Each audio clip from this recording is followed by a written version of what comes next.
Terminación de los tratados y suspensión de su aplicación. Este tema es abordado en la Convención de Viena sobre Derechos de los Tratados en la sección tercera de la parte 5, que se refiere a la nulidad, terminación y suspensión de los tratados. Para comenzar, es importante aclarar algunos de los conceptos más importantes para este tema.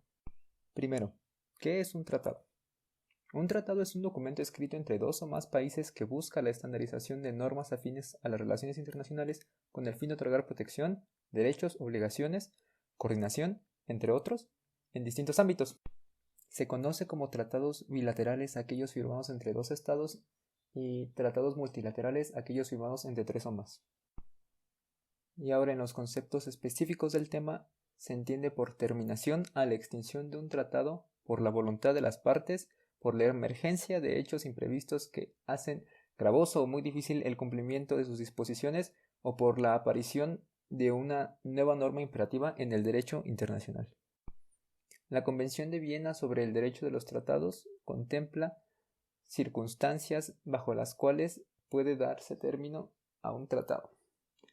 Y estas pueden ser las escritas en el tratado, por consentimiento de todas las partes, por denuncia, por abrogación tácita, por consecuencia de una violación grave, por la imposibilidad de seguir con el cumplimiento o por un cambio fundamental en las circunstancias existentes. Las circunstancias excluidas en la Convención de Viena como causas de terminación son la reducción del número de las partes y la ruptura de relaciones diplomáticas o consulares. La Convención no contempla dos causas que son terminantes de un tratado, que es su fecha de expiración contemplada por el propio tratado y la guerra. Otro concepto es el de suspensión, que implica que el tratado, durante cierto tiempo, deje de producir efectos jurídicos. Sin embargo, permanece en vigor. Se puede presentar como una alternativa a la terminación definitiva del tratado. Puede haber suspensión cuando haya habido una violación grave por alguna de las partes, por la imposibilidad temporal del incumplimiento, o en caso de haber un cambio fundamental en las circunstancias. De igual forma se puede presentar como una alternativa a la terminación si el tratado lo prevé, si todas las partes lo consienten, por acuerdo de dos o más partes y siempre que no esté prohibido por el tratado, como consecuencia de un acuerdo sobre la misma materia, por la guerra o por el estado de necesidad. Por otro lado, el retiro supone la extinción de las obligaciones que surgen a partir de la firma del tratado para la parte que se retira. Puede darse en los siguientes casos: cuando lo prevé el tratado, como consentimiento de todas las partes, cuando conste que las partes admitieron esa posibilidad, cuando el derecho a retirarse pueda ser deducido de la naturaleza del tratado, por imposibilidad del cumplimiento del tratado o por un cambio fundamental en las circunstancias. Un concepto similar al de retiro es el de denuncia, el cual se refiere a cuando un Estado de manera unilateral busca terminar con su participación en un tratado. En el caso de un tratado bilateral, la denuncia daría término al tratado.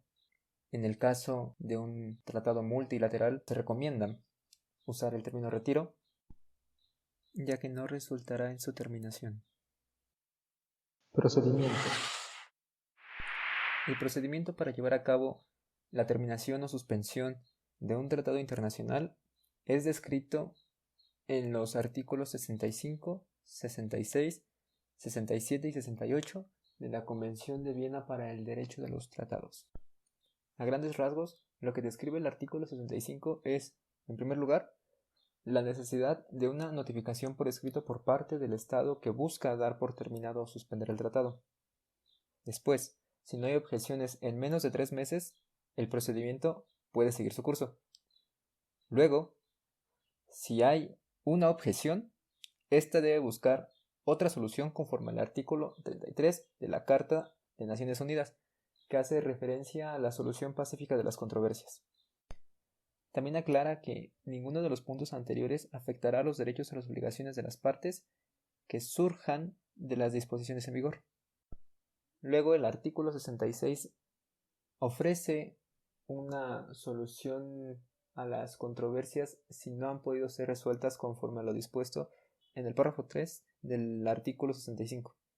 Si la controversia gira en torno a la aplicación o la interpretación del artículo 53 o 54, este dice que mediante una solicitud escrita se puede someter a la decisión de la Corte Internacional de Justicia, a menos que las partes convengan de común acuerdo someter la controversia al arbitraje.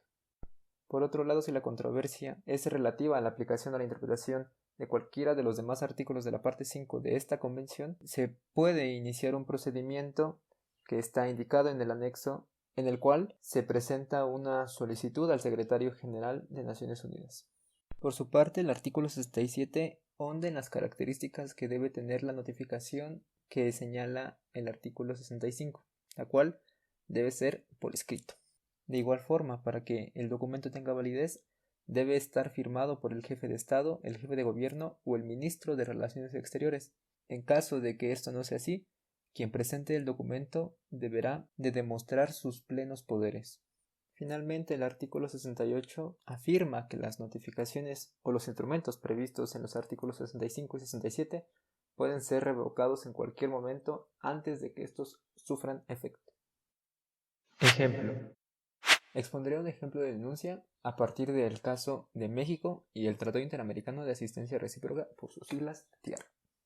El TIAR es un tratado que busca la cooperación entre los Estados americanos en las áreas de seguridad y defensa. Fue firmado en 1947 bajo la lógica de la Guerra Fría. Los Estados miembros se comprometen a consensuar sus acciones para hacer frente a otros estados que agredan a alguno de los integrantes del pacto. Se pueden llevar a cabo desde sanciones económicas o la ruptura de relaciones diplomáticas hasta llegar a autorizar el uso de la fuerza, siempre que se tratase de actos de defensa colectiva. México firmó el tratado el 2 de septiembre de 1947 y lo ratificó un año después, el 23 de noviembre de 1948. Sin embargo, durante el sexenio de Vicente Fox se buscó la salida del tratado. El 7 de septiembre de 2001 el presidente explicó ante el Consejo Permanente de la OEA que el TIAR era un caso grave de obsolencia e inutilidad y una reliquia de la Guerra Fría, que había impedido, en contra de sus propósitos, la generación de una idea de seguridad adecuada a los alcances y necesidades del hemisferio. Aseguró que los instrumentos diseñados en el pasado y concebidos para otras condiciones habían sido ya rebasados por los hechos. Para Fox, América Latina no requería una alianza militar, porque los principales problemas en la región habían sido el atraso económico y la extrema pobreza, por lo que consideró que el TIAR fue superado por un sistema global en el cual los países no solo son vulnerables por razones puramente militares o ideológicas. Fox aseguró que era mejor apuntar a una estructura de seguridad multidimensional y moderna, que respondiera a las necesidades efectivas del hemisferio americano. Entonces, México emite su denuncia el 6 de septiembre de 2002, la cual decía: el presente tratado cesa en efectos respecto a México a partir del 6 de septiembre del 2004, o sea, transcurrido 2 años una vez emitida la denuncia, que va acorde al artículo 25 del TIAR, que dice que este tratado se regirá indefinidamente, pero podrá ser denunciado por cualquiera de las altas partes contratantes mediante la notificación escrita a la Unión Panamericana, la cual comunicará a todas las otras partes contratantes cada una de las notificaciones de denuncia que reciba.